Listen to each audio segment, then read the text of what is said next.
Narudia tena hoja ya kwamba Niffer pamoja na Strong ICAM pamoja na wenzake 20 wakapatiwa matibabu, hiyo haina mjadala. Mahakama ishatoa maelekezo kwamba waende wakafanyiwe uchunguzi wa kitabibu na ripoti ije iwe sehemu ya mwenendo wa kesi. Hilo lenyewe tumekumbusha mahakama kwamba ilishafanya uamuzi kwenye hilo. Kwa hiyo mahakama itatoa uamuzi kuhusiana na iwapo hayo mashtaka ya uhaini ni halali au sio halali mbele ya mahakama. Itatoa uamuzi huo mnamo tarehe 25 mwezi Novemba saa 5 asubuhi.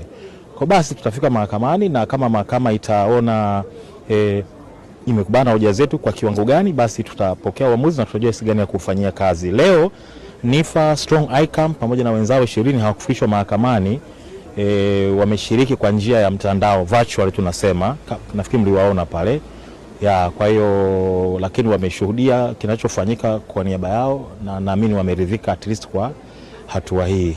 Kwa sisi tutaendelea kuwapigania mpaka pale watakapokuwa wamepata haki yao. Ni mashtaka mazito kidogo, mabinti kama wale wadogo kupewa mashtaka mazito kama ya uhaini sio kitu chepesi sana.